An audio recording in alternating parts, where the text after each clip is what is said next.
Suscríbete a nuestro canal TVC Play y activa las notificaciones. En vivo comienza ya.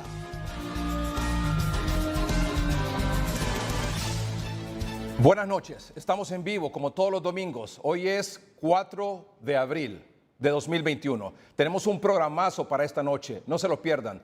Pero lo primero que les puedo decir, y que les ruego toda su atención, por favor, es que el sistema hospitalario en la capital está colapsado.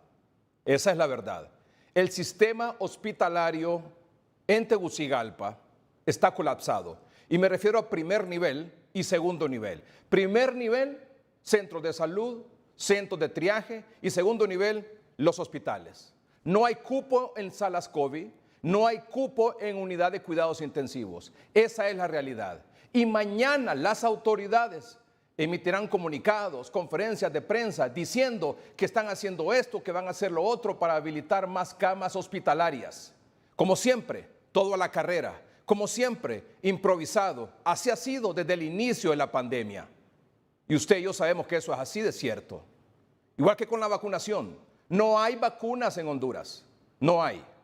Apenas las 5,000 que donó Israel y las 48,000 que vinieron de COVAX. De ahí nada más. No hay nada en el horizonte. Pura teoría, puras promesas. De ahí no hay absolutamente nada. La realidad hoy en Honduras es que el sistema hospitalario en la capital está colapsado. Centros de salud, centros de triaje y los hospitales. No hay cupo. Más adelante, todos, pero absolutamente todos los detalles sobre este tema. Y otro también, por supuesto. Se cumple ya un año de la compra de los fallidos hospitales móviles. Sí, los hospitales móviles. 7 en total. Solo funciona uno, el de San Pedro Sula y a medias. No según lo que se pagó, no según lo que nos prometieron. Vamos a hablar de eso, porque ahora en abril, en estos primeros días, hace un año se compraron 5, en marzo se compraron 2 y han sido un fiasco absoluto para Honduras. De hecho, la Sociedad para una Sociedad Más Justa, la Asociación para una Sociedad Más Justa ha calificado esto como el mayor escándalo de corrupción del siglo aquí en el país. Ya hablaremos de eso también. Doctor Omar Videa, gracias por acompañarnos esta noche. Muy buenas noches, licenciado Edgardo Melgar, teleaudiencia del programa 3030. Sin duda alguna vivimos no los mejores escenarios en el tema de COVID-19. Hoy los estaremos analizando uno a uno y las sugerencias para hacer de manera inmediata de lo que lastimosamente se debió de haber hecho días atrás y no se hizo. Muy bien, ya vamos a hablar sobre eso, pero antes tenemos un invitado de lujo a quien le agradecemos profundamente que haya aceptado conversar con el programa 3030, es un médico intensivista, es el director del programa de medicina intensiva de adulto de la Universidad Andrés Bello en Santiago de Chile, es un referente del tema COVID en Chile, en el continente americano y para nosotros aquí en 3030 Noticieros Hoy Mismo. Está en Santiago esta noche el doctor Sebastián Ugarte. Doctor, buenas noches. Buenas noches, Edgardo. Buenas noches, doctor Videla. Un agrado de saludarlo desde Santiago de Chile. Muy bien, muy bien. ¿Cuándo conversamos por primera vez? ¿El año pasado fue? Sí, ¿no? el año pasado. Sí, ¿verdad, doctor? 3 meses más o hace menos, como 3 meses, un poquito más. Así es. Sí. Ha pasado muchas cosas, doctor, y lo primero es, paralelo a esta exitosa jornada de vacunación que ha tenido Chile, el último reporte que tengo aquí es que al menos... entiendo que vamos a ver, creo que ¿cuántos millones de habitantes están vacunados ya? No, hoy día ya se ha logrado superar el 25% de la población vacunada, al menos con una dosis. Hay más de 3 millones de personas con las 2 dosis. Chile es un país que tiene 18 millones de habitantes y el proceso de vacunación en nuestro territorio está avanzando muy rápido. Hay días en que se ha superado los 350,000 personas vacunadas en un solo día, así que esto está andando relativamente rápido. Aquí tengo el dato, si usted me lo confirma, 6.7 millones de personas en Chile han recibido al menos una dosis y 3 millones han recibido ya 2 dosis a la fecha. Así es. Muy bien. Sin embargo, doctor, estamos viendo que en las últimas 48, 72 horas, Chile ha llegado al 1,000,000 de casos COVID-19. Los hospitales, según el reporte que hemos visto en los últimos 3 días, es que están al borde del colapso, con un 83% de la población confinada. ¿Qué ha pasado, doctor? ¿Qué experiencia podría compartirnos en función de esta exitosa estrategia de vacunación, pero que en esta semana la cantidad de casos COVID se ha disparado a tal grado que está confinada el 83% de la población en Chile? Sí, eso es muy interesante y si comparamos la experiencia de Israel, que realizó también un exitoso proceso de vacunación anterior al nuestro, va más adelantado, ellos combinaron cuarentena estricta con vacunación. En Chile se hizo vacunación con liberación de la cuarentena, entonces la gente salía mientras se vacunaba. ¿Qué es lo que demostró el proceso israelí? Que primero las personas que fueron primero vacunados por criterio ético se vacunaron primero a los de mayor riesgo, a los adultos mayores y con comorbilidad, fueron los que menos se enfermaban, al menos en forma grave, y requerían menos hospitalización.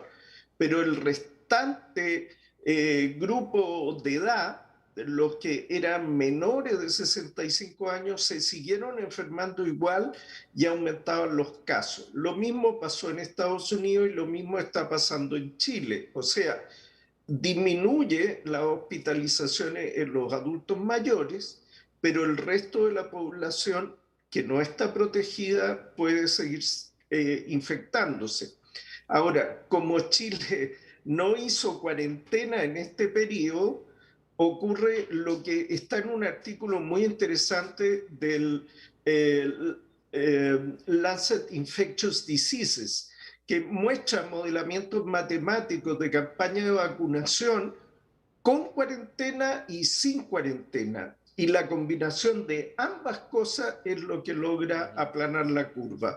Si se vacuna y la gente no toma la precaución de evitar el contagio con medidas muy estrictas, desgraciadamente la velocidad de la vacunación nunca es tan rápida para ganarle a la velocidad exponencial del virus. O sea que la estrategia es vacunar a la mayor cantidad de población posible en el menor tiempo posible, que esa población siga con las medidas de bioseguridad que todos conocemos y al mismo tiempo un confinamiento, doctor.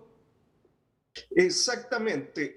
Para explicarlo muy sencillo, y el doctor Videa estará de acuerdo conmigo, al vacunar crecemos en forma lineal. Vacunamos una persona, luego 2 personas, luego 3, luego 4 y así. El virus, en cambio, crece exponencialmente mucho más rápido. Una persona enferma a 2,3, esos 2,3, cada uno a 2,3, esos a 2,3, entonces nunca la campaña de vacunación le va a poder ganar en matemática lineal a la matemática exponencial de crecimiento del virus. Entonces la manera de ganarle al virus es muy sencillo: cuarentena mientras vacunamos, y cuando ya tenemos conseguido sobre una cifra crítica, 40, 50% de la población, ahí se puede empezar a liberar. El problema nuestro aquí, doctor, y obviamente no lo quiero meter en cuestiones aquí locales, pero la experiencia nuestra, doctor, es que fíjese que en el primer trimestre del año, apenas si tenemos 52,000, 53,000 personas de primera línea, médicos, usted sabe, en hospitales, triajes, unidades de cuidados intensivos, etcétera, lo cual es personal de primera línea y es correcto que esté vacunado, pero es apenas, no llega ni al 1% de la población, y ahora estamos a 4 de abril y no sabemos cuándo vamos a tener un nuevo lote de vacunas, ni sabemos de dónde va a venir, si de la donación de COVAX de la OPS vía COVAX, si va a ser comprada la Sputnik, si va a ser comprada AstraZeneca, la Pfizer. No tenemos ni la menor idea de eso. No nos han informado absolutamente nada, doctor. Es realmente impresionante. Entonces, bajo ese esquema de lenta vacunación en el país, esto para nosotros no vemos la luz al final del túnel. Bueno, y el escenario se puede volver complejo porque hay algunos vecinos, hay algunos países vecinos que tienen en circulación nuevas variantes de virus que son más contagiosas y quizás más letales. Eso último está en estudio. Pero tenemos en Estados Unidos la circulación de la variante británica, que también se ha reportado en México de manera importante, la B117, y en Brasil la variante amazónica P1, que es bastante más contagiosa, sin considerar las variantes de Nueva York y de California en Estados Unidos, que también tienen cierta preocupación. Entonces, si al virus habitual se le agregan estas variantes, sin vacuna suficiente, el escenario no va a ser más fácil, debería ser más complejo. Y le recuerdo que Panamá también ya descubrió esa variante P1, que es la variante brasileña. Bueno, eso obviamente como Panamá es una suerte de hub americano, es una suerte de punto de conexión, es lógico que rápidamente las nuevas variantes se expresen en ese país. Esto puede generar irradiación hacia los países del vecindario, ¿no es cierto? Generando que las variantes previas queden desplazadas como una suerte de ecología donde van compitiendo los virus y los virus de variantes más contagiosas desplacen a las variantes menos contagiosas, pero eso tiene un costo en una mayor carga de enfermedad y de que se llenan aún más los hospitales. Sí, doctor Ugarte, gusto saludarle. Hemos visto aquí en el país mucha población joven requiriendo asistencia hospitalaria. En este momento nosotros estamos teniendo entre un 20 y un 30% aproximadamente de las personas que se contagian por COVID-19 requiriendo hospital. Estamos viendo personas jóvenes y eso puede obedecer a esta nueva variante que pareciese que tuviera una asociación con las personas jóvenes y no así tanto los mayores como vimos en un inicio. Y en este aspecto también en Honduras el 0.43%, como lo mencionaba el licenciado Melgar, es la población que se ha vacunado hasta este momento. Y ha habido un relajamiento de la población igual a la vacunada, que comentarle, doctor, que la gran mayoría recibió la vacuna de AstraZeneca, 48,000 dosis, y de los cuales en este momento puedo confirmarle que nosotros tenemos documentado al menos ya 3 casos con neumonía grave en este momento, post vacuna.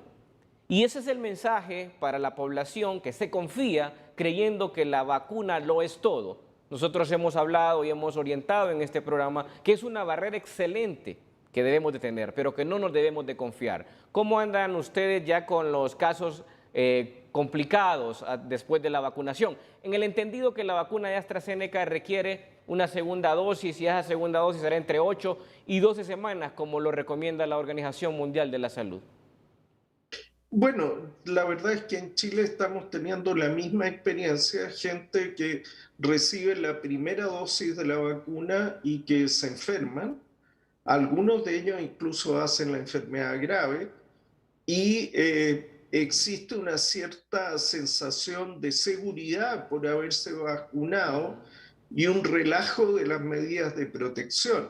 Es muy importante recordar que la vacuna, las que son de 2 dosis, como la de AstraZeneca, la CoronaVac, la Pfizer, ¿no es cierto?, Moderna, necesitan que uno se haya puesto las 2 dosis y después de eso todavía esperar un par de semanas para recién tener un nivel de protección adecuado. Y ahí, si uno se llegase a enfermar, no es que sea 100% de protección, pero disminuye mucho. Y si uno se llegara a enfermar, en general la enfermedad va a ser muy leve. Recordemos un ejemplo de estos días del presidente del hermano país de Argentina, que teniendo incluso las dos dosis se ha enfermado. Esperamos que haga una evolución muy llevadera porque él ya debería tener un nivel de inmunidad. Pero la falsa confianza, el creer que por tener apenas una dosis y recién hoy puedo salir a la calle y saludar a la gente, es el peor de los errores. El caso del presidente de Argentina, ¿eh? Sí, correcto. Con Así Sputnik es. B. Que el presidente de Argentina se vacunó en enero, Sí. ¿verdad? Se vacunó en enero con una dosis. Y este fin de semana confirmó que estaba contagiado con el COVID. Supuestamente Sí. la información es que está asintomático hasta el Sí. momento, pero el doctor Ugarte nos está diciendo que hay casos con una dosis que se complican. Sí, totalmente. Bueno, a nosotros nos tocó atender a un médico de 31 años, que él se vacunó, hizo síntomas antes de 24 horas, o sea, lo más probable es que ya estaba infectado al momento de vacunarse, evolucionó muy grave. Tuvimos que conectarlo a circulación extracorpórea con oxigenador fuera del cuerpo y estuvo cerca de 2 meses muy grave y finalmente falleció un médico de 31 años. Horrible. Entonces, esto nos recuerda que recibir una dosis de vacuna e incluso recibir 2 dosis de vacuna antes de que consigan hacer todo su efecto no nos garantiza la inmunidad, que esto requiere un poco de paciencia y que hay que mantener el cuidado hasta que se cumplan los tiempos. Doctor, inicialmente hace un año cuando comenzó todo esto nos decían que quienes tenían el mayor riesgo de fallecer eran los adultos mayores, Sí. de 65 años en adelante, 70 años, y si tenían enfermedades de base, pues el riesgo era mucho mayor. Ahora estamos viendo que no hay en realidad edad, no hay condición social, no hay absolutamente ninguna limitación para esto, doctor. Usted nos está diciendo que jóvenes, bueno, que un médico que había sido vacunado se complicó, falleció. O sea, hoy en día los jóvenes están muriendo por COVID también.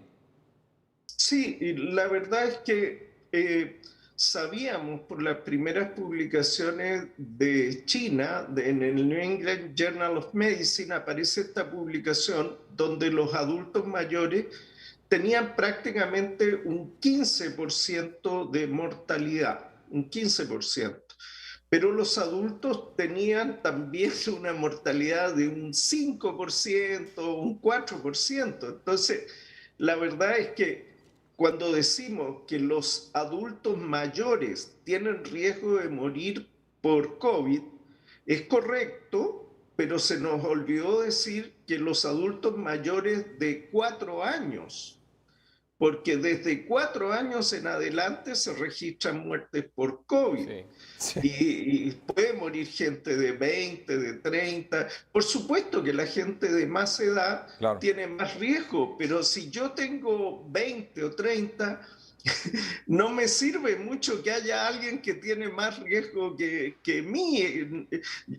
Una persona es un 100%, no es una estadística. Si él se muere, es una vida entera que se pierde. Si vienen los números, el adulto mayor tiene 3 veces más riesgo, como la gente en edad media se enferman 3 veces más que los adultos mayores, se contagian más, al final terminan muriendo más o menos la misma cantidad. Doctor, con esta experiencia vivida en Chile, con el tema de la vacunación, con estas nuevas variantes, ¿tiene idea, doctor? Estoy seguro que le hacen esta pregunta todos los días. ¿Tiene usted una idea cuándo se va a volver a la normalidad? ¿A la que teníamos antes? Bueno, no podemos estar seguros, hay que ser prudentes. Para alcanzar la inmunidad de rebaño, dependemos de la tasa de reproducción efectiva del virus y esta cambia con las nuevas variantes. Calculábamos que en base a la tasa de reproducción efectiva de la variante tradicional se podía alcanzar la inmunidad de rebaño o comunitaria para fines de junio. Si eso es así, sería una maravilla, pero si ingresan variantes que son más contagiosas, al igual que en la vacunación contra el sarampión, en el sarampión, que es muy contagioso, se requiere tener inmunidad del 95% de la población para evitar los contagios. En este virus pensamos que entre el 50 y el 75, que por ahí está. Pero si aumenta la contagiosidad, aumenta también el porcentaje de población que tiene que ser vacunada. Así que ojalá lo alcancemos luego, porque esto es una historia en desarrollo y la meta de fines de junio podría cambiar según lo que ocurra con las variantes que van ingresando a nuestro territorio cada día. Sí, cuando habla de junio está hablando de Chile, ¿verdad, doctor? De Chile. Sí, está hablando de Chile. Doctor, le agradezco mucho nuevamente que ha aceptado conversar con este programa. Es para nosotros un verdadero privilegio que nos dispense de su tiempo, sobre todo a esta hora de la noche allá en Santiago, aunque sé, porque lo seguimos mucho en sus redes sociales, doctor, lo leemos mucho, que pasa contestando también en la medida de lo posible y a sus seguidores en las redes sociales. Sí. ¿Mande? Orientando. Y orientando también. También nos orienta de esa manera, doctor. Se lo agradecemos mucho de este lado aquí del continente. ¿Qué mensaje nos quisiera dejar, por favor? No, un gran y afectuoso saludo a todo el pueblo hondureño, que acá en Chile tenemos mucho cariño por ustedes. Sé que están viviendo momentos muy difíciles en lo sanitario, pero tengan esperanza. Yo sé que el pueblo hondureño va a lograr salir adelante de este momento difícil, y se requiere mucha disposición, mucho cuidado, cuidar de nuestra familia, porque una parte del resultado de esto depende de cada uno de nosotros. Y yo sé que los hondureños en un tiempo más van a salir de este momento duro, pero se requiere mucha fortaleza. Doctor, de nuevo, muchas gracias. Encantado. Gracias. El doctor Sebastián Ugarte es médico intensivista, director del programa de medicina intensiva del adulto en la Universidad Andrés Bello en Santiago. Es un referente en el tema del COVID en todo el continente. Así es. Bueno, vamos a un corte comercial. Doctor, no me deja mentir. ¿El sistema hospitalario en la capital está colapsado? Está colapsado y camino al colapso el nacional, porque con los datos oficiales, el 84.5% de la ocupación a nivel nacional está en este momento ya con pacientes con COVID-19. Mire, y no quiero que nos digan que estamos alarmando a la gente, que estamos asustando a la gente. No, es la verdad. Eso es lo que está pasando. Usted no quiere creer esto y eso ya es problema suyo. Esa es la verdad. Y aquí hay dos responsables de esto, el gobierno. ¿Por qué? Porque ¿sabe qué hace el gobierno? Lastimosamente, criminalizar a la población. Echarle la culpa a la población y que la población es responsable de lo que está pasando. Sí, es cierto, un 50%, pero el otro 50% es que no hizo el gobierno el trabajo que tenía que haber hecho. Solo le pongo un ejemplo, mire. El 12 de julio de 2020, ¿eh? Aquí está la fecha. 12 de julio de 2020, lo pueden buscar en YouTube. Tipos de centros por nivel de atención. Atención ambulatoria, brigadas, triajes, centros de estabilización, fortalecimiento hospital local, regional, hospital nacional. Mira, ahí le puse la fecha, mire, a mano se la puse. Ponga la fecha ahí, póngala, 12 de julio de 2020. Búsquelo en YouTube, ahí está el programa. ¿Y qué es lo que se decía aquí, aparte de las brigadas y toda la cosa? Mire, lo primero que se solicitó, aparte de los triajes y las brigadas, es decir, lo segundo que se solicitó fue esto, mire, y no se hizo. Es una desgracia. Aumentar la capacidad de atención en hospitales locales, regionales y nacionales con el recurso humano que sea necesario, medicamentos y logística. El 12 de julio de 2020, por Dios santo. Y cuando le decimos estas cosas, no es para asustarlo, no es para crear pánico, no es para que cierren la economía. Porque hay más de 3 millones de hondureños que necesitan salir a la calle todos los días para llevarle comida a su hogar, a sus hijos, a su familia. ¿Sabe por qué? Porque lo que nos molesta a nosotros aquí con doctor Vida es que criminalicen, que le echen la culpa a la población cuando el gobierno no ha hecho las cosas que tenía que hacer. Ahí mañana van a salir con una conferencia de prensa diciendo que están listos para ampliar las camas en los hospitales aquí, en los hospitales allá. Y es una desgracia, ¿por qué? Porque están improvisando de nuevo, desde el principio están improvisando. Vean el ejemplo de la vacunación, vean el ejemplo de la vacunación. Es una improvisación absoluta, no tenemos nada consistente, no hay nada con respecto a eso. Miren, otro tema. La mesa multisectorial, aquí está la fecha, 24 de enero, póngame aquí la fecha por favor, 24 de enero. Lo vemos ahí, ¿verdad? 24 de enero. Entre las recomendaciones para la apertura económica y social, que tanto se requiere en Honduras, porque este es un país pobre, mal administrado, que es otra cosa. Decía el punto número 5, póngamelo aquí, por favor, abajo. Póngamelo ahí, más pantalla. Exigimos, como lo hemos hecho anteriormente, la puesta en marcha a la brevedad posible de los hospitales modulares en los departamentos de Francisco Morazán, Choluteca, Copán, Atlante, El Paraíso y Olancho, a fin de que puedan contribuir a prestar servicios de calidad y calidez a la población hondureña. Mire. O sea, que funcionaran los hospitales móviles. ¿Cuándo fue esto? El 24 de enero de 2021. Bueno, casi 3 meses. ¿Ah? Casi 3 meses. Pero es que, doctora, si es que mire, eso. Si es que mire, doctor, ¿sabe cuándo se compraron esos hospitales móviles? Un año. ¿Sabe cuándo se compraron los hospitales móviles? Aquí lo tengo, mire, doctor. Es que estas cosas, ahí van a desatar otra campaña ahí, los del gobierno, mire, porque les encanta querer desacreditar a la gente. Y no se trata de eso, se trata de que por favor hagan las cosas en tiempo y forma. No hay otro medio, no hay otro espacio donde con el conocimiento internacional y nacional se les diga lo que deben hacer. Y no lo hacen. O las hacen allá de forma tardía. Mire, por ejemplo, aquí, marzo 2020. El 19 de marzo de 2020 compraron 2 hospitales móviles. Aquí está. Y está el documento.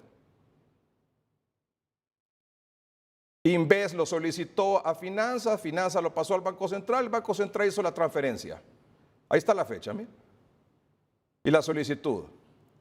Del fideicomiso, dice aquí, del fideicomiso de infraestructura vial. O sea, del pisto que tenía Inves para infraestructura vial, lo sacaron para comprar los hospitales móviles. Ahí está la cantidad en rosado, que se invirtió o que se pagó para los primeros 2 hospitales móviles. 15.900.000 dólares. Y ahí está el valor en lempiras también. ¿Abran un poco más la toma? Mira aquí en el lado verde, acércalo ahí, donde está la flecha. Ahí están, 2 hospitales móviles. Para el Chase Bank de Orlando, etcétera, etcétera, Florida, ahí está el número de cuenta, etcétera, etcétera. 2 hospitales móviles. Deberían de poner un poquito, de frizar la toma, porque yo no tengo muy buen pulso que se diga.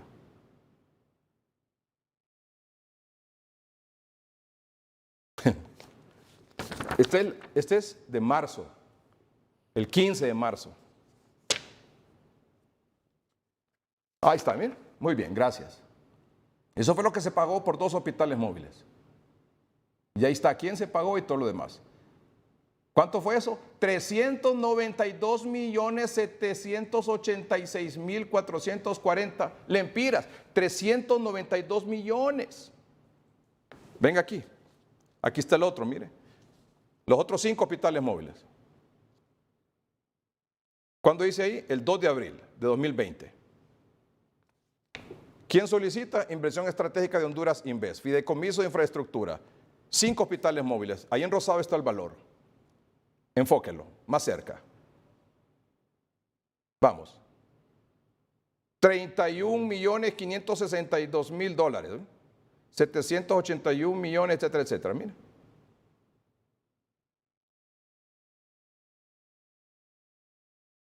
Ahora en la flecha verde. Aquí está, los otros 5, miren. Gracias. Ahora en la flecha verde, donde está aquí, ahí está. Los otros 5 hospitales móviles. AELMED Medical System.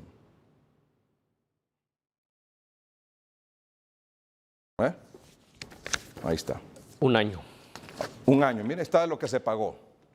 Y mira aquí lo que nos decía el despacho de comunicación y estrategia de Presidencial. Yo no tengo nada en contra de nadie.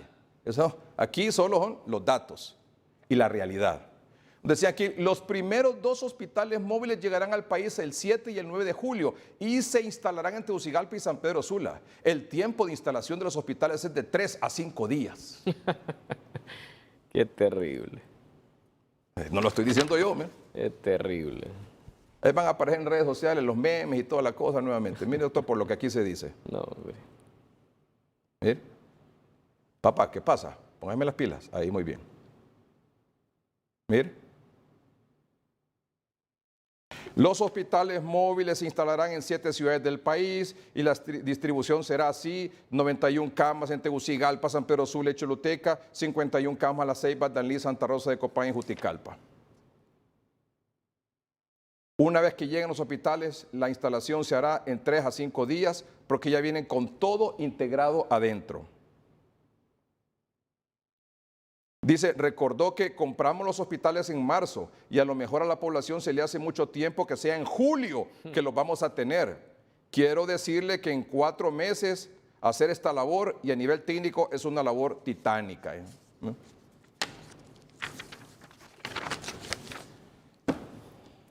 Vamos a un corte comercial. Cuando regresemos vamos a hablar de los hospitales móviles. Ahí están, mire, Danlí, Juticalpa, Choluteca, Santa Rosa, San Pedro Sula, Tegucigalpa, La Ceiba.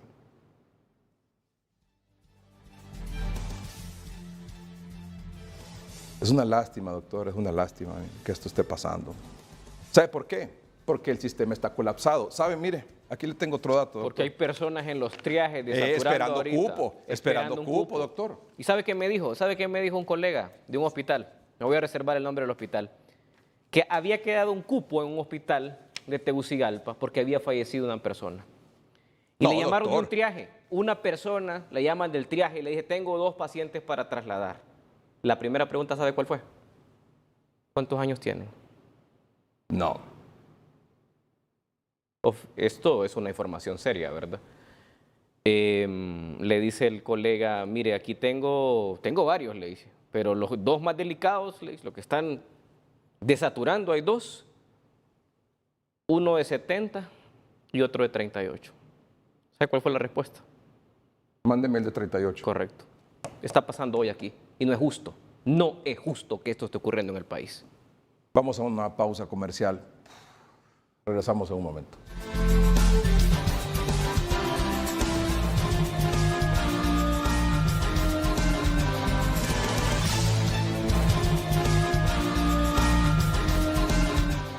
El abogado Rafael Jerez es el asesor jurídico de la Asociación para una Sociedad Más Justa, ASJ. Abogado, buenas noches. Buenas noches, licenciado Melgar, también al doctor Videa, un placer saludarlos y bueno, muy contento de estar aquí, lastimosamente para hablar de un tema que perdió relevancia por algún tiempo, pero que hoy cobra relevancia precisamente por lo que ustedes mencionaron, la necesidad de que estos hospitales móviles brindaran la atención sanitaria y no solo eso, sino que garantizaran el derecho a la salud de los ciudadanos al que muchos no pueden acceder en estos momentos. Fíjese, por ejemplo, si me pueden mostrar, si son tan amables, por ejemplo, fíjese que el hospital Gabriela Alvarado de Danlí, ¿sabe a cuánto está? A 127%. Y el triaje, abogado Jerez, que estaba en Danlí, se cerró. Ahí está, mire, sí, ahí está, el Gabriel Alvarado 127% en sala COVID, el Aguilar Cerrato en La Esperanza 96%, el Roberto Sazo Cardo en La Paz 87%, en San Lorenzo 81%, el Santo Hermano Pedro es creo que es en Olancho, ¿verdad? Sí. ¿Sí? En Catacamas. Está a 109%. Mire el Hospital del Sur a 100%, la unidad de cuidados intensivos. El San Francisco está a 109%, la sala. Es decir, esos son los hospitales. Entonces, por ejemplo, el Gabriel Alvarado está a un 127%, que está en Danlí. Allí en Danlí había un hospital móvil. Que estaría... Entonces, yo quiero que el abogado Jerez y el doctor Videa escuche a Kenia Cáceres. Es nuestra corresponsal en Danlí. Y que nos diga qué pasa con el hospital móvil en Danlí. Muy buenas noches, licenciado Melgar. Nos encontramos a un lado del Hospital Gabriela Alvarado, donde está ubicado lo que es el hospital móvil, que fue el último de los 7 que llegó a nuestro país y que desgraciadamente hoy por hoy no se encuentra en funcionamiento, según lo que se ha escuchado y se ha rumorado que para finales de abril estaría pues listo lo que es el hospital móvil, pero lo cierto es que los trabajos no han avanzado. La última intervención que se hizo por parte de la Fiscalía aquí en este sector, solo se habían aperturado 2 contenedores, pero no se ha hecho lo que es el ensanchamiento del resto de los 28 contenedores, que tiene que traer un total de 51 camas con unidades de cuidados intermedios para el tema de los pacientes de COVID-19. Desgraciadamente, el Hospital Gabriela Alvarado hoy por hoy está en su 140%, es decir, que tienen 42 pacientes en la sala de COVID-19. Aquí están puestos lo que son los postes, pero no así el transformador, ya que la energía que se va a utilizar para estos hospitales móviles va a ser independiente. Por parte de las autoridades del hospital, pues no conocen mayor información por parte de las autoridades de Inves, ya que no se ha dado ni se ha detallado el informe cómo están avanzando. Vemos personal de seguridad que está establecido para los diferentes contenedores, pero se desconoce, y entre tanto las autoridades del hospital esperan que si este es un proyecto de llave en mano pueda ser entregado a lo que es la Secretaría de Salud, que en este momento se necesita, pero hasta el momento el hospital todavía duerme el sueño de los justos. Es lo que nosotros le podemos informar a esta hora de la noche. En cámara de Lilian Zúñiga, retornamos con usted a estudios principales en Tegucigalpa. Así de oscuro como se ve ahorita, Sí. así es el panorama de los hospitales móviles en Honduras. Así, ¿sabe qué me decía alguien hoy ahí en Danlí, abogado de Jerez y doctor Videa? Me decía, las cirugías, me dice, como estamos a un 140%, una persona que tiene por qué saber ahí en Danlí y en el Hospital Gabriel Alvarado me dice, estamos a un 140% de capacidad y estaremos peor en 2 semanas por el tema de Semana Santa. Y por usar toda una sala para dichos pacientes COVID-19, las cirugías electivas están en mora. Hasta la fecha son casi 400 pacientes esperando ser operados, pero no podemos por el hecho que no tenemos espacio para colocarlos posterior a la cirugía. 400 pacientes que no los pueden operar de nada porque no tienen dónde llevarlos después porque las salas del hospital están ocupadas por pacientes COVID. Si no se mueren de COVID, se van a morir de las enfermedades que padecen, crónicas. Rapidito, vamos con Gustavo Bustillo en La Ceiba.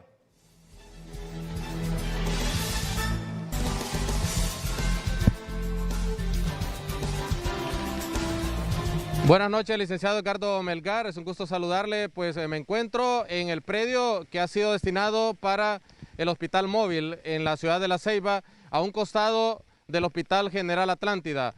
El mismo llegó los 29 módulos que lo conforman el 14 de enero de este año, y a esta fecha estamos en la capacidad de informarle que no está funcionando. Repito, no está funcionando el hospital móvil.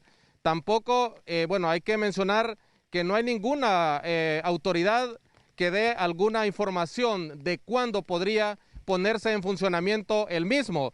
Y es por ello que pues es importante que lo más pronto posible se eche a andar o se eche a funcionar este dicho hospital móvil que, le repito, licenciado, cuenta con 51 camas para el combate frontal del COVID-19.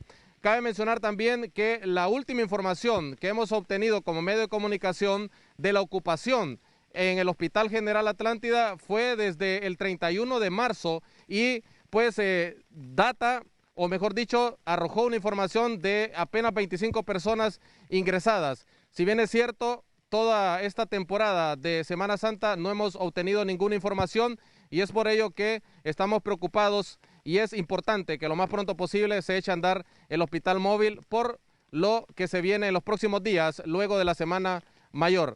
Esto es lo que le informamos, licenciado. Le repito, el hospital móvil en La Ceiba lamentablemente no está funcionando. Buenas noches. Gracias, Gustavo, gracias. En medio de la tormenta ahí en La Ceiba, mire, pobre esa gente que se estaba esperando el ferry, ¿verdad? ¿A quién los manda a andar ahí? Bueno, preparen las excusas para mañana. Antes de pasar a otros corresponsales, abogado de Jerez, por favor, ASJ hizo un tremendo informe sobre eso, los hospitales móviles. ¿Cuál fue su conclusión, abogado Jerez? Bueno, hay muchas conclusiones y yo partiría, la más amplia es que no hubo una planificación estratégica para poder afrontar la pandemia en términos de adquisición de bienes y servicios. Y eso se vio reflejado en las diferentes etapas en las que no solamente se adquirió hospitales móviles. Más adelante, en una pequeña presentación que preparé, ustedes van a poder ver todo lo que adquirió Invest, pero el componente y el denominador común es que en todas las etapas hubo incumplimiento, primero, de lo que disponía la ley del desafío de la cuenta del milenio, pero también el convenio que se deriva de la ley y al que estaba obligado Invest. Entonces, el primer incumplimiento era legal, ¿no? Del proceso de adquisición, pero ahora, un año después, la responsabilidad no solamente es por quién cometió el delito en el proceso de compra, o la responsabilidad administrativa, o la responsabilidad civil. La responsabilidad ya es del Estado por violaciones a derechos humanos. Y más adelante, al final, yo le voy a explicar cómo una persona que quiso acceder al sistema de salud para ser atendido en un hospital móvil, por ejemplo, y que no pudo recibir la atención, que fue, por ejemplo, a un hospital privado y le cobraban sumas excesivas de dinero, puede acudir a instancias incluso internacionales para exigir la responsabilidad internacional del Estado de Honduras por la violación del derecho humano a la salud, que la misma Constitución de la República lo cataloga como tal, los tratados y convenios internacionales así lo disponen y también el Código de Salud. Entonces, podemos decir que las violaciones son en doble vía. Una, en cuanto al proceso de adquisición, y dos, en cuanto ya a garantizar y proteger el derecho a la salud, que eso ya correspondía a la instalación y puesta en funcionamiento de los hospitales móviles. ¿Sabe cuántos pacientes? Me acaban de mandar un mensaje, abogado Jerez, amables televidentes, doctor Videa. ¿Sabe cuántos pacientes están esperando o estaban esta tarde esperando en un triaje ser trasladados a un hospital? 50. Qué barbaridad. 50. Alrededor de 50, pónganle unos más, unos menos. Que sean 10, que sean 20, ya es una cosa de locos, ya es una cosa trágica, es una situación dolorosa, es injusto para los pacientes, es injusto para los familiares, es injusto para el personal de salud que estemos viviendo esta situación, por la negligencia, por la ineptitud, por la improvisación. Ese es el problema. Vamos a un corte comercial y solo muéstreme la gráfica para que nuestros amables televidentes, el abogado Jerez, doctor Videa, vean, mire cómo está el tórax.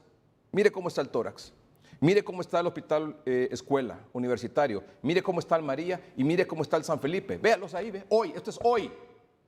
El tórax hoy, sala COVID, 100%, UCI, 100%, escuela universitario, 100% sala, o más de 100%. 184% el hospital escuela universitario, sala COVID, por Dios santo. 100% la UCI. Mire el María cómo está.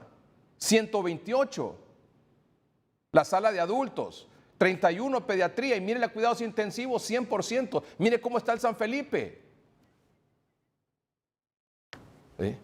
Mire cuidados pediátricos en María también 25%. Allá en San Pedro Sula ha bajado la cosa, mire según este informe, tanto el Catarino como el Leonardo Martínez, pero mire, cuando entramos aquí yo le dije, está colapsado el sistema de salud en la capital y se lo dije por eso. La realidad. Porque los triajes están colapsados. Por ende, los hospitales están colapsados. Y la única forma de cupo ahorita es que alguien fallezca. Exacto. ¿Sabe que en el tórax, me comentaba alguien hoy, me decía, mire, me dice, la situación es tal que como usted lo refiere, hay una demanda de espacio, de cupo en la sala o en UCI sobre todo, y solo porque se murieron. 3. Se murieron 3, hoy entraron 3. Pero ¿sabe qué? Vean este detalle. Qué terrible es tener que decirle, ya sea porque se murió o porque Dios y la experiencia de los médicos ahí en el tórax lograron sacar un paciente de la crisis. Que sí ocurre. Llaman a los familiares y necesito que lo saquen rápido, fíjese. Ya sea porque falleció, ¿verdad? Entonces hacen trámite para retirarlo del cuerpo. Pero si lo van a traer porque gracias a Dios y al personal de salud se recuperó, llaman al familiar, le dicen, mire, venga a traerlo rápido. Hay muchos que vienen del interior. Sí, venga a traerlo rápido, por favor, al abuelito, a la mamá, al papá, al hijo, a quien sea, el sobrino, el tío. Venga a traerlo rápido porque necesitamos esa cama. No, doctor. Al familiar. Decirle que vaya rápido por el paciente porque necesitan traer otro para que entre. Vamos a un corte comercial, ya volvemos.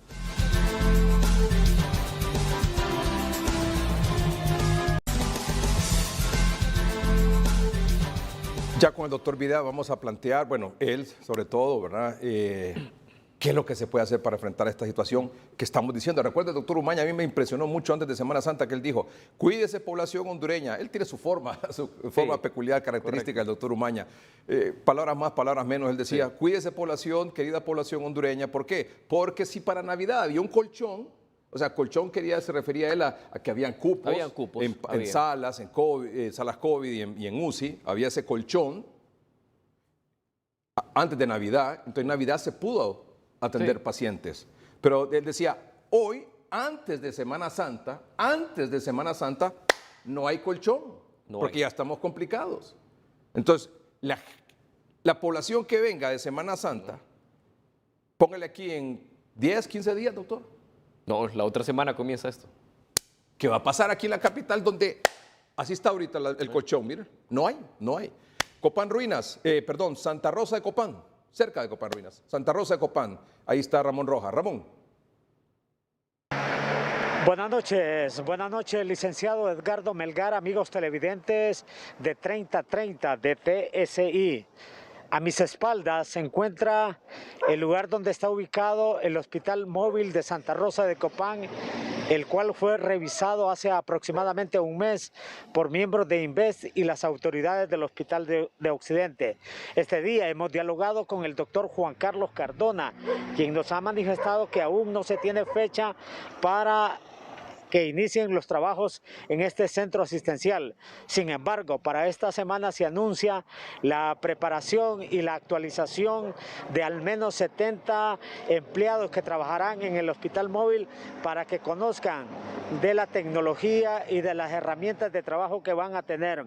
Esta capacitación iniciará mañana a partir de las 9 de la mañana. Igualmente, el doctor Juan Carlos Cardona nos ha indicado que hay 22 pacientes en la sala COVID del Hospital Regional de Occidente, de los cuales 8 se encuentran en la unidad de cuidados intensivos.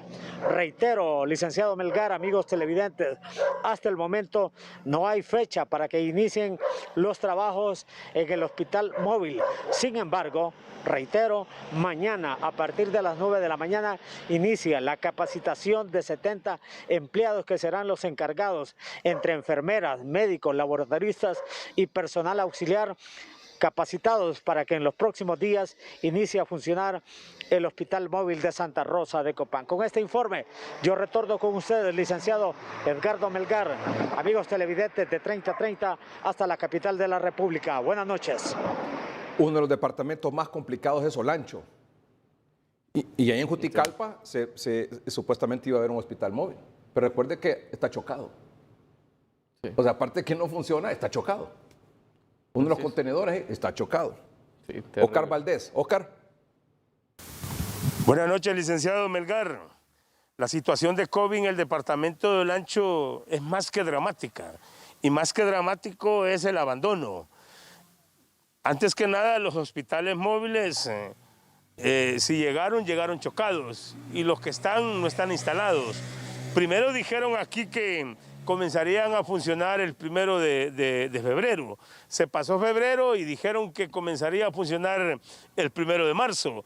Pasó marzo y no se mira una claridad en el horizonte que avisore que van a entrar en funcionamiento los hospitales móviles que fueron trasladados del Puerto Cortés a la cabecera departamental Juticalpa. A esta situación hay que agregarle el drama que hay en el departamento de Olancho. Colapsados los 2 hospitales en el departamento. El Hospital San Francisco de la cabecera departamental Juticalpa al 109%, con capacidad en las salas de COVID para 36, tiene 39. El Hospital de Catacamas al 100%. Terrible. La situación es más grave porque los pacientes en estado delicado no tienen acceso a medicamentos del cuadro básico. Aquí no hay tocilizumab. Terrible la situación, pero terrible también que hemos sobrepasado el 100% y todavía los hospitales móviles siguen armándose. siguen colocándose. ¿Cuándo va a entrar en funcionamiento? Eso está por verse usted. Así están las cosas, así se las cuento desde el departamento del Ancho. Soy Oscar Valdés. Gracias, Oscar, gracias. El Hospital San Francisco en Juticalpa al 109%. El Hospital Santo Hermano Pedro en Catacamas al 109% también. Sobrepasan la capacidad. Abogado Jerez, lo escuchamos. Muchas gracias, licenciado. En estos momentos voy a proyectar la presentación para que ustedes puedan conocer un análisis del antes, durante y después de los procesos de compra y cómo eso constituyó no solo delitos y responsabilidad civil y administrativa, pero también violaciones a los derechos humanos. Ustedes pueden ver que la portada se llama El derecho a la verdad y lo he denominado así porque la Corte Interamericana de Derechos Humanos dice que cuando hay violaciones a derechos humanos, como ha ocurrido con este tema de los hospitales móviles y la incapacidad de poder garantizar la prestación del derecho a la salud, el Estado está obligado, primero, a esclarecer hechos y a deducir responsabilidades. Y en estos momentos no tenemos ni una ni la otra. Cuando pasamos a la segunda lámina, hay una contextualización legal. Lo primero es que el 10 de febrero se declara la emergencia sanitaria en Honduras de 2020.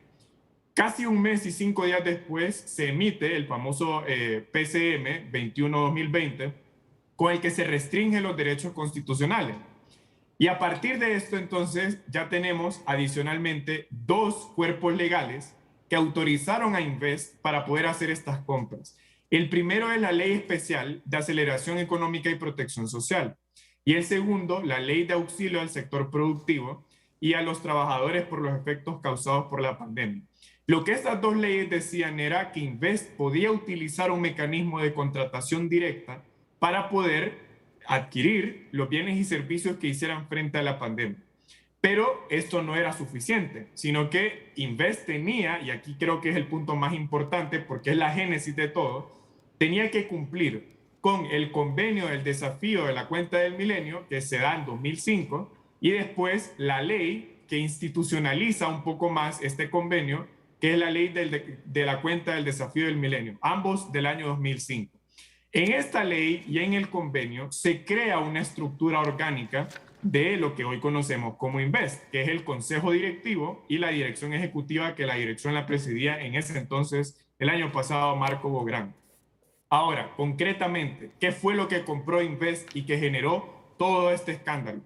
Ustedes pueden ver ahí el desglose de todas las compras que hizo, entre las cuales están los hospitales móviles. Si tuviéramos que hacer una comparación para una analogía amigable para la teleaudiencia, ¿de cuánto costaron los 7 hospitales móviles? Bueno, en Lempiras el monto son 1.186 millones.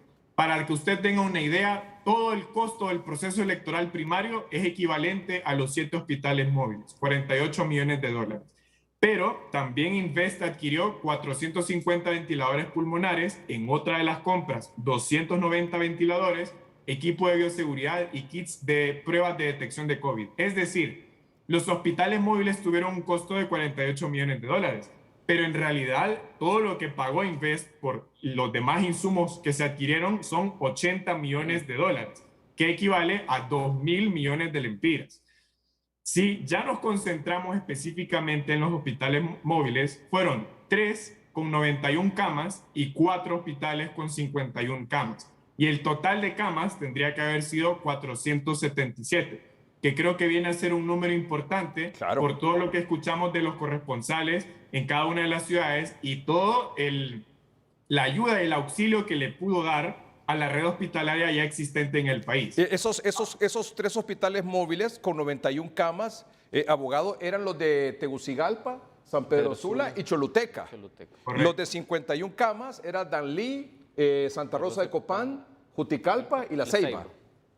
Correcto. Y para que usted tenga una idea, cada hospital, por ejemplo, los de 91 camas vinieron teniendo un valor de 7.9 millones de dólares y los de 51 camas cada uno un valor de 5.7 millones. Y uno de los puntos, que ya vamos a pasar a ello, es los indicios de sobrevaloración en la adquisición de cada uno de los hospitales, porque se hizo una cotización, ASJ hizo una cotización, de hecho, con la empresa que fabricó los hospitales, y la cotización que nosotros hicimos era por montos menores a los que adquirió Invest naturalmente, que Invest lo hizo a través de el intermediario que todos conocemos, que es Elmed Medical, que ahí es donde aparece el reconocido actor, en este caso, Axel López.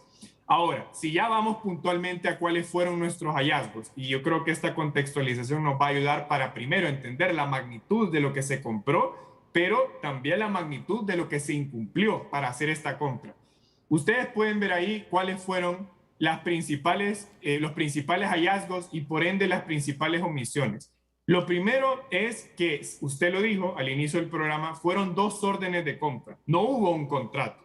Y la ley del desafío de la cuenta del milenio y el convenio, ambos vinculantes para Invest, lo que estipulaban, primero, que sí se podía hacer uso de una contratación directa, pero que a pesar de poder recurrir a este mecanismo, Invest tenía que exigir de la empresa oferente una propuesta en la que asegurara y expusiera el cumplimiento de los requerimientos técnicos, pero también una oferta con precios razonables y una garantía de calidad. Y en este caso eso no ocurrió.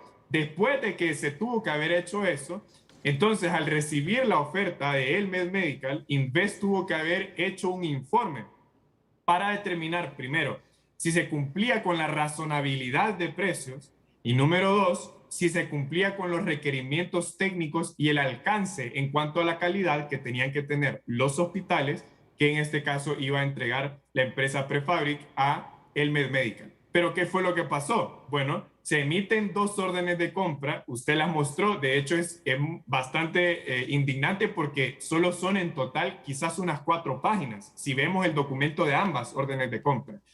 Y esto se vincula con el segundo hallazgo de nuestra auditoría, y es que como no hubo un contrato, entonces no hubo una planificación legal que estipulara cuáles eran todos los requerimientos y obligaciones que tenía que cumplir la empresa. En las órdenes de compra, lo único que sí mencionan es que iban a ser hospitales de llave en mano, que se iban a entregar solamente para ponerlas en funcionamiento. Pero ¿qué pasa después? Como solamente son órdenes de compra, ya el convenio de la cuenta del milenio y la ley establecían que se tenía que desglosar una especie de cláusula por incumplimiento de plazos, por posibilidad de incurrir en costos adicionales, pero también por la falta de calidad del producto y del bien prometido. Y las 3 cosas ocurrieron, pero no estaban amparadas en un contrato que pudiese prever estos escenarios. Entonces eso nos conduce al otro hallazgo. Y es que, y aquí viene a relacionarlo con lo que los corresponsales lo estaban mencionando y a cómo estamos hoy. Cuando se dan estas 2 órdenes de compra, la primera, el 18 de marzo, se firma por Marco Boberán, pero el 20 de marzo, 2 días después de que se firma la primera orden de compra, Invest acude a la Oficina de Naciones Unidas para Servicio de Proyectos, UNOPS, para pedirle que le apoye a definir requerimientos técnicos de qué era lo que tenían que traer los hospitales. O sea, ya se había emitido una orden de compra y después se pide apoyo para definir estos requerimientos. Después, el 2 de abril, se emite la segunda orden de compra. En ambas, en este caso Elmed Medical, se compromete a entregar los hospitales en un plazo de entre 45 a 55 días desde que se dan ambas órdenes de compra. Es decir, para finales de mayo tuvieron que haber estado todos los hospitales acá. Y después, entre nuestros hallazgos, se da que Elmed Medical ni siquiera pidió una prórroga, sino que el tiempo iba pasando y ellos iban informando los avances y los retrasos. Porque claro, al saber que no hay un convenio, un contrato vinculante, ellos no están obligados por cláusulas penales, por incumplimiento de plazo. Después, el quinto punto, recordando un poco la estructura orgánica de Invest, tenemos la dirección ejecutiva, que era la que presidía Marco Boberán, pero arriba de esa dirección ejecutiva hay un consejo directivo, que de hecho es la máxima autoridad y la última instancia de Invest. En ninguna de las compras se solicitó la autorización del consejo directivo, a pesar de que la ley así lo exigía. Y recordemos, como lo mencioné en el primer punto, que tanto la oferta que presentó Elmed Medical como el informe que tuvo que haber emitido Investa al inicio, todo eso tenía que ser de conocimiento y aprobación del Consejo Directivo y ninguna de las dos cosas ocurrió. Y después venimos con los índices de sobrevaloración. Lo que ocurrió aquí fue que yo le mencioné que, por ejemplo, los hospitales de capacidad para 91 camas tenían un valor de aproximadamente 7.9 millones de dólares cada uno, y los de 51 camas un valor de aproximadamente 5.4 millones de dólares. Según las cotizaciones que nosotros hicimos, tanto con la empresa que fabricó los hospitales como con otras empresas, el valor de cada hospital tenía que haber sido 1.5 o 2 millones de dólares menos del valor por el que se adquirió. Entonces aquí tenemos muchos elementos. Primero, se incumple prácticamente toda la etapa de las obligaciones legales para adquirirlos. Pero no solamente eso, como no se siguieron los parámetros que la ley establecía y que no pueden alegar ignorancia a los funcionarios al momento de adquirir los hospitales, pagamos 48 millones de dólares por 7 hospitales que no están funcionando, pero tampoco tuvimos por qué haber pagado esos 48 millones porque pudo haber salido mucho menos. Entonces, todos estos elementos nos dan paso a la siguiente lámina, y es cómo estamos hoy. Y los corresponsales lo mencionaban. Primero, los hospitales móviles tuvieron que haber llegado en mayo. Finalmente llegaron el 10 de julio 2 hospitales, el 11 de octubre otros 2 y el 20 de noviembre los últimos 3. El estado de esos hospitales ahora, porque hay un tema importante, y es que el hospital de Tegucigalpa, en enero, se hizo una entrega oficial por parte de Invest a la Secretaría de Salud y de la Secretaría de Salud al Hospital Escuela.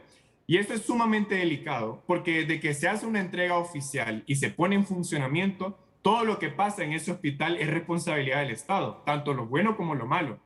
Y ahora, hace unas semanas vimos que también se declaraba que se iba a utilizar para recibir otro tipo de pacientes y no para pacientes COVID-19. Después tenemos el Hospital de San Pedro Sula, que también se ha mencionado que no es apto para pacientes COVID-19, y los otros 5 hospitales que no están habilitados. ¿Qué hizo la institucionalidad contralora del Estado? Bueno, hubo mucha presión y yo recalco que el Tribunal de Cuentas no ha cumplido con su mandato constitucional, porque el Tribunal de Cuentas emitió 2 informes con presuntos indicios de responsabilidad penal y se los remite al fiscal general. Pero la ley orgánica del Tribunal Superior de Cuentas menciona que ellos tienen que deducir responsabilidades administrativas, y no solo eso, sino que al detectar también responsabilidad penal y administrativa y civil, tienen que remitir eso a la Procuraduría General de la República. Y hasta el momento, a pesar de que esos informes se enviaron al fiscal general, pero el Tribunal de Cuentas en esos informes no da cuentas de la imposición de multas u otras sanciones por responsabilidad administrativa. ¿Qué hizo la Junta Interventora? Bueno, saca un informe el 10 de enero en el que reconoce las fallas que tienen los hospitales móviles y dice, y le manda una nota a los interventores, a Elmed Medical, exigiendo que cumpla con estos requerimientos. Y aquí sí hay una salvedad, y es que de hecho Elmed Medical tendría que responder por ellos, porque al garantizar que los hospitales iban a ser llave en mano, entonces tendría que haber cumplido ese compromiso. Pero las órdenes de compra también estipulaban que todos los costos de, ya una vez llegado al país, los costos de traslado e instalación de los hospitales corrían por cuenta del Estado de Honduras. Entonces, al final, sí, fueron 80 millones de dólares, pero los costos han sobrepasado esos 80 millones, primero, por las fallas que traen los hospitales, pero también por lo que se tiene que, o se tuvo que haber hecho extra para habilitarlos, cosa que no ha sucedido y que los costos se vienen arrastrando a día de hoy, porque cada día que pasa que no están habilitados son costos que se invierten para poder habilitar. Para ir cerrando, las responsabilidades y violaciones a los derechos humanos. Creo que en Honduras tradicionalmente estamos muy acostumbrados a hablar solo de responsabilidad penal y de prisión y de castigo penal, pero no nos podemos quedar ahí. Claro que tiene que haber, y no solo con respecto a Marco Ográn, con respecto a todas las personas que participaron en esta compra, pero también hay responsabilidad administrativa y también hay responsabilidad civil, porque si se invirtió tanto dinero, en realidad nosotros como ciudadanos no podemos estar satisfechos solo con ver a una persona cumpliendo una pena de prisión. Tiene que haber un resarcimiento económico del daño causado al Estado. Pero aquí viene quizás el elemento más importante, y es la responsabilidad del Estado en términos legales. La Corte Suprema de Justicia y la Corte Interamericana de Derechos Humanos, en su jurisprudencia, establece que hay 4 elementos que el Estado de Honduras está obligado a cumplir para garantizar el derecho a la salud. Esos 4 elementos son la accesibilidad, la disponibilidad, la aceptabilidad y la calidad del servicio. La accesibilidad es accesibilidad geográfica, económica y el acceso a la información. La disponibilidad es precisamente que se disponga de centros de atención hospitalaria, que en este caso eran los hospitales móviles. La aceptabilidad de las diferentes tradiciones y culturas, porque, por ejemplo, gracias a Dios, sigue siendo un reto muy grande en temas de presencia del Estado. Y por último, calidad es el rigor técnico en la prestación del servicio. Si nosotros analizamos cada uno de estos elementos, se han incumplido en el tema de los hospitales móviles. Y cierro con lo que usted mencionó al inicio del programa. Quizás este es uno de los escándalos de corrupción más grandes que ha existido en la historia de Honduras. Y para que usted tenga una idea de cómo nos miran desde afuera en la comunidad internacional, Transparencia Internacional sacó el 28 de enero el informe del Índice de Percepción de la Corrupción que anualmente lo publica. Este año, Honduras llegó al lugar más bajo histórico en su índice, de 24 de 100, siendo 100 total transparencia y 0 presencia de corrupción. Y aunque Transparencia Internacional establece estándares comunes para evaluar a todos los países, en el capítulo de Honduras menciona expresamente la corrupción que ocurrió en la compra de los hospitales móviles. Entonces, claro, son hallazgos que tiene ASJ, también el CNA hizo su auditoría social. Si uno lee los informes del Tribunal de Cuentas, son un reflejo de nuestros hallazgos también. Entonces, el llamado aquí, licenciado Melgar y doctor Videa, es a que la institucionalidad actúe, no solo para castigar a los responsables, sino que cada día que pasa y no se habilitan los hospitales móviles es una violación al derecho humano a la salud de los ciudadanos hondureños, y eso lo tenemos que tener claro, que no solo son actos de corrupción, sino que es una violación al derecho a tener una salud de calidad. Tremendo, abogado, qué informe el suyo y qué resumen más espectacular, extraordinario que nos ha presentado esta noche, abogado Rafael Jerez. No sabe cuánto se lo agradezco porque ha puesto el dedo en la llaga con respecto a este tema de los hospitales móviles. Nosotros teníamos la ejecución de gastos, las órdenes de compra, como bien dice usted, la demanda de la población porque se habiliten, la mesa multisectorial, las promesas incumplidas de que ya iban a funcionar en 3 o 5 días después de su llegada a Honduras, pero este informe nos ha puesto y nos ha restregado en la cara realmente la actual situación. Y esperemos y hacemos uso de sus palabras, que la institucionalidad funcione. Me refiero obviamente al Ministerio Público, Tribunal Superior de Cuentas, Procuraduría General de la República, Corte Suprema de Justicia, pero mire, en las actuales circunstancias, que eso camine como deba caminar y que siga la dinámica que debe de seguir. Pero en este momento, abogado Jerez, doctor Videa, esos hospitales móviles evidentemente no son para pacientes COVID. No. De aquí a que se habiliten para pacientes COVID va a tomar mucho tiempo para que se entrene, capacite al personal, para que se habiliten, el dinero que se requiere para que todo eso funcione y comience a operar. Que esos hospitales móviles, abogado Jerez, amables televidentes, doctor Videa, no sé si están de acuerdo conmigo, en este momento de tanta aprehensión y tanta demanda de pacientes requiriendo un cupo con oxígeno, pero ya a mayor escala porque los pacientes están muriendo, que esos hospitales móviles sirvan para otros pacientes, para otras enfermedades y que habiliten los hospitales para COVID nada más, doctor. Totalmente, sería la solución para dar una apertura de las que ya institucionalmente ya tenemos la capacidad. Estos hospitales nacionales pueden descongestionarse atendiendo pacientes de cirugía en estos, por ejemplo, pacientes de ginecología o el área de pediatría que acumulan un 25-20% de los hospitales nacionales. Esta es una situación excepcional y hemos venido planteando que una situación excepcional necesita medidas excepcionales y personas excepcionales también. Sí. Abogado Jerez, usted es una de ellas. Muchas gracias por acompañarnos esta noche. Muchas gracias, licenciado Melgar y doctor Videa, y a la población solamente enviarle el mensaje de que sigamos presionando, exigiendo, combatiendo la corrupción, pero a pesar de todo lo que pasa en el país, nosotros no podemos dejar de exigir que el Estado de Derecho y la institucionalidad funcione, porque solo de esa manera es que va a ocurrir eventualmente. Muchas gracias. Yo insisto, que dejemos de criminalizar y de echarle culpa a la población. Mire, ahí leí un comunicado hace poco ahí que las autoridades van a hacer esto, que la gente que no cumplió, que la gente que se arriesgó, que la gente que irresponsablemente, que aquí, que allá, que esto y que lo otro. ¿Y qué mensaje le dio usted a la población cuando le dio toda la Semana Santa de feriado? ¿Qué mensaje trasladó usted con eso, abogado Jerez? ¿Qué mensaje trasladó usted con eso? Yo estoy de acuerdo con la necesidad del sector turismo, pero todo eso va a tener su tiempo y todo eso va a tener su forma de poder reactivarse. Pero en este momento, las circunstancias dictan otro tipo de medidas. Por eso ahora, mañana, ahí se van a acordar, van a anunciar en cadena o lo que sea, en conferencias de prensa, ahí en las gradas de presidencial, a la carrera, vamos a habilitar aquí, vamos a habilitar allá, todo improvisado, toda la carrera, toda última hora. Y que no va a ser suficiente. Entonces, no le echen la culpa a la población. Hagan su trabajo, que no lo han hecho bien. Abogado, licenciado Melgar, y le doy solo un detalle más. No sé si pueden proyectar, yo envié un mapa de vacunación según proyecciones de The Economist Intelligence Unit. Oh, no, ese es mortal. Sí, y ese es matador. Es muy interesante.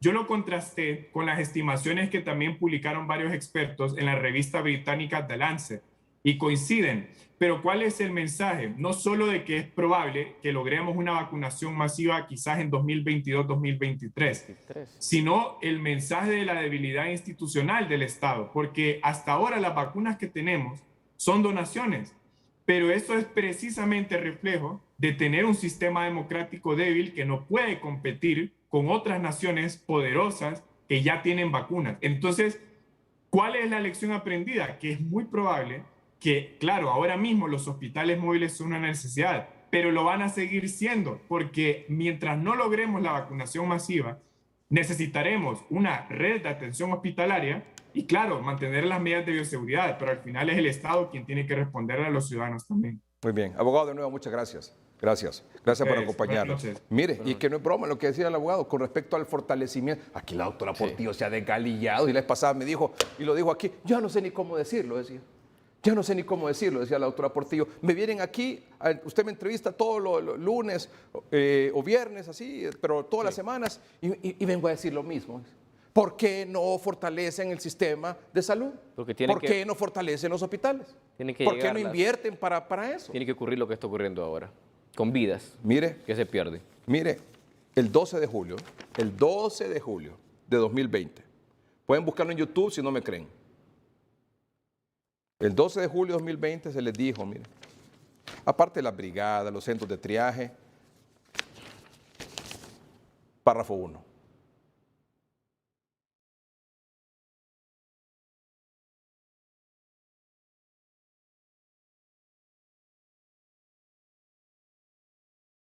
Nueve meses han pasado y seguimos esperando.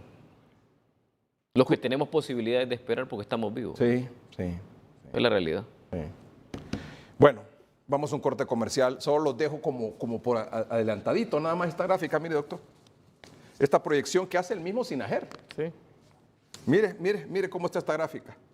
Mire, para abril, mire. Vamos, papá, pilas. Ahí está, mire. Honduras, Unidad Epidemiológica SINAGER. Vea cómo está el caso, ¿verdad? Al 20 de marzo, cómo iba para arriba. Pero mire el cuadro pequeño, con la línea roja, que tiene una proyección hasta el 14 de abril. Mire cómo va esa línea roja. Vamos a un corte comercial. Si en este momento están colapsados los triajes y los hospitales aquí en la capital, no me quiero ni poner a pensar qué va a pasar en 10, 12, 15 días, doctor. Lo que nunca hemos vivido en la pandemia. ¿Usted cree que realmente lo peor está por venir, doctor? Esta vez sí vamos a hacer eco de las palabras del presidente en su momento y que debieron de servir para prepararse y no se hizo. Ya volvemos.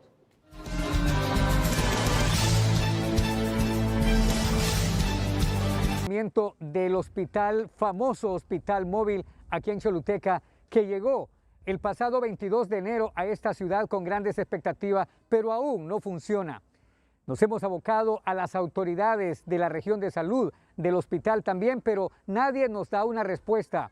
Hay hermetismo. Lo único que nos han manifestado es que no ha sido entregado hasta que Inves pueda entregarlo, ellos pueden hablar.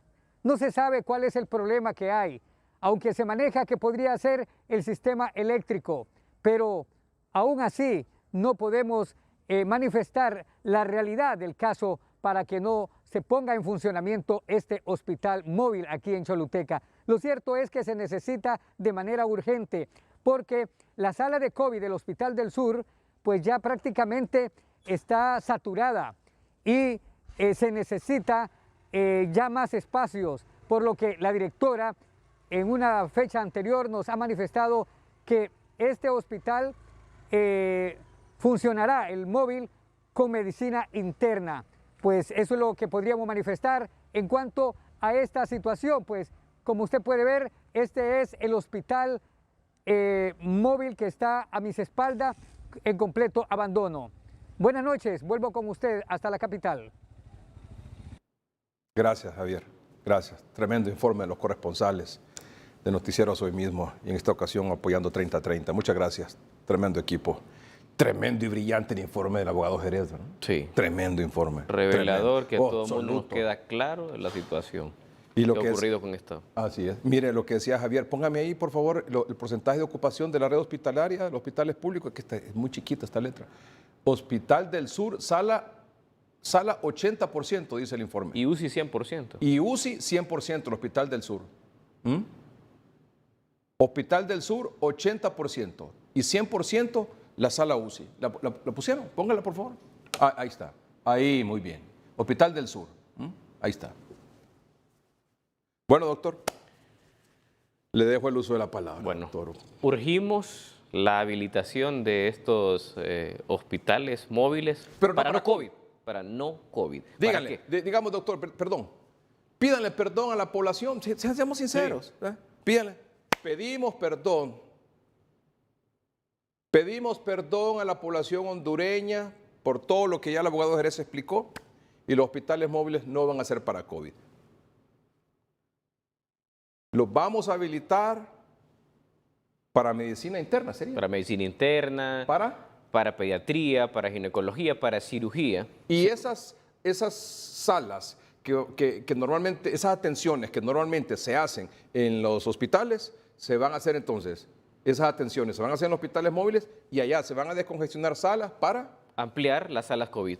Para atender camas hospitalarias para COVID. Para COVID, correcto. Esa es la alternativa. Porque si mañana anuncian que van a habilitar 25 camas, usted ya bien lo dijo, hay 50 esperando. Y eso solo solventa el problema de la semana anterior, no de lo que viene.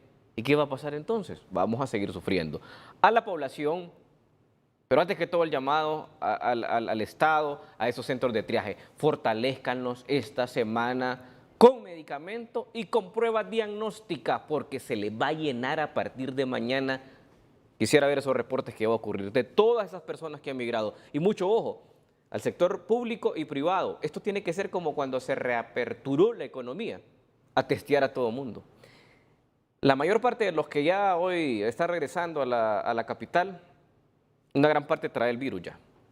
Lo recibieron, se contagiaron en los primeros días. Mañana salen positivos a través de la prueba de antígeno. Tenga o no tenga síntomas, mi recomendación a la población sanamente es hágase prueba de antígeno. ¿Por qué? Porque lo que queremos evitar es que usted se complique, porque lo que debe entender es que no hay cama ya. Y que si usted no tiene los recursos económicos para pagar un hospital privado en estos primeros días, se lo advierto, porque mi pronóstico es que al final de la próxima semana no va a haber cupo ni en lo privado. Entonces, lo importante es no si se enfermó o no, si se contagió o no. La gran parte trae el virus ya. Es que se identifique de manera temprana. ¿Para qué? Para que se trate en su casa.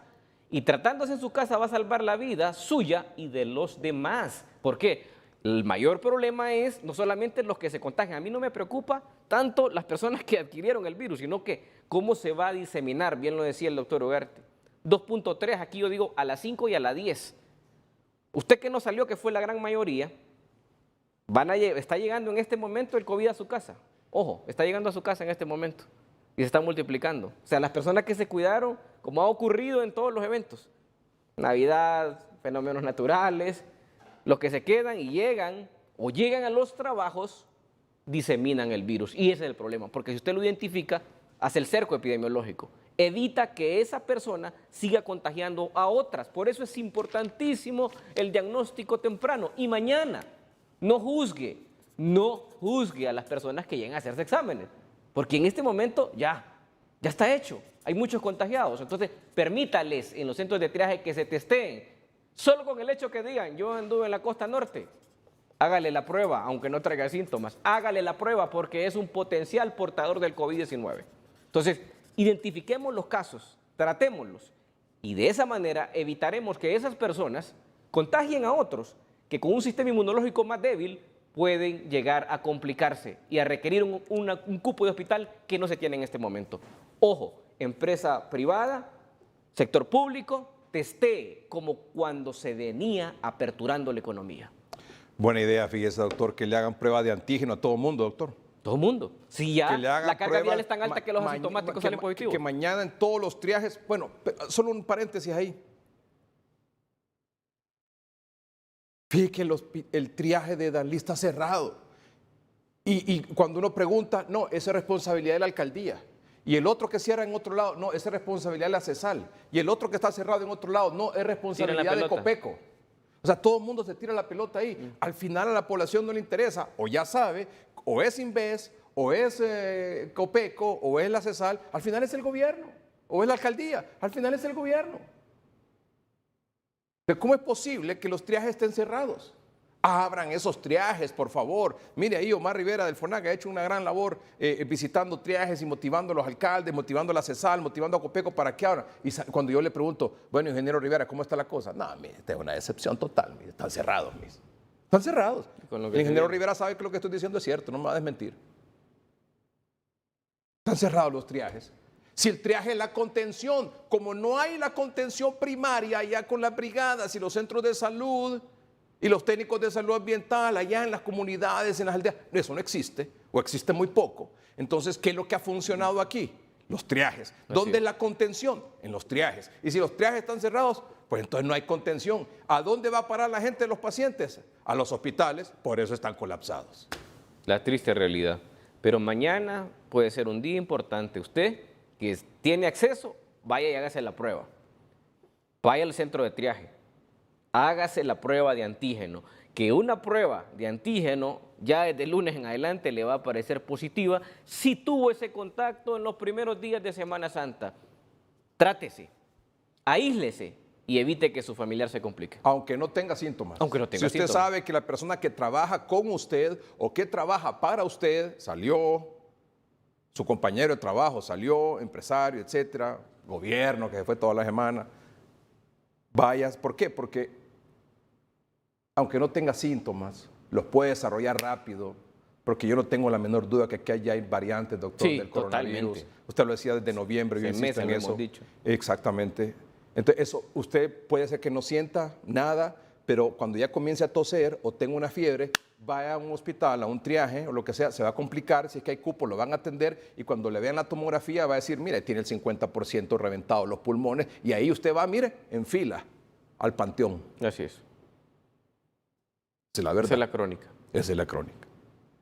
Fortalezcamos los triajes con pruebas. Si usted tiene oportunidad y capacidad, vaya a los laboratorios a hacerse pruebas a un laboratorio privado. Y que los hospitales móviles sirvan para descongestionar a los hospitales de otro tipo de pacientes, para que en los hospitales se pueda atender pacientes COVID.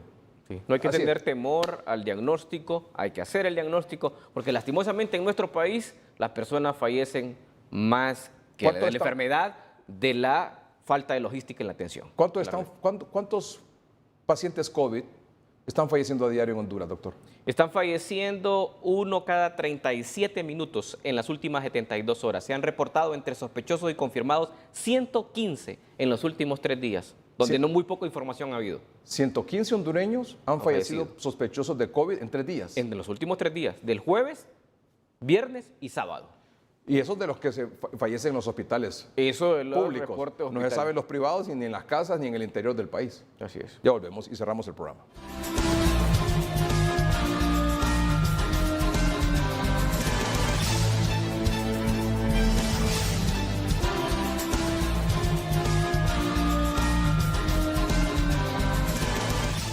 Bueno, el presidente de El Salvador, Nayib Bukele, ha dicho hace unos minutos, hace 4 horas dijo, recibí una carta del presidente chino Xi Jinping, donde me comunica que donará a nuestro país 150,000 vacunas contra el COVID.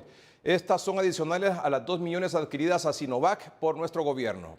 Este donativo de vacunas vendrá el martes por la noche.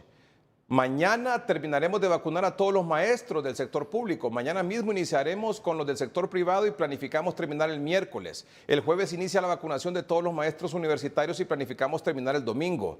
El miércoles iniciamos con las personas con enfermedades degenerativas crónicas y con nuestros adultos mayores. El lunes inauguraremos el megacentro de vacunación con capacidad para atender 10,000 personas al día. Eso nos pondrá a un ritmo de 30,000 personas diarias.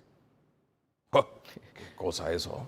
Pareciese que estuviésemos leyendo tweet de un país europeo, ¿no? Y a tan poca distancia que tenemos de El Salvador, y vea qué diferencia cuando las cosas se quieren hacer bien. Esa es nuestra realidad. Y aquí no tenemos vacunas. Somos espectadores. Espectadores de lo bueno. Terrible lo que está pasando en el país. Seguimos pagando con vidas esto. Gracias a ustedes por su atención. Espero que el programa haya sido de su completo agrado, pero sobre todo que haya tocado su conciencia en función de los cuidados que debe tener usted y su familia. Y sobre todo al gobierno, que haga las cosas que debe hacer, por favor. No es justo para el pueblo, no es justo para el personal de salud que esto esté ocurriendo. Realmente es catastrófico, es lamentable. Buenas noches y que estén bien.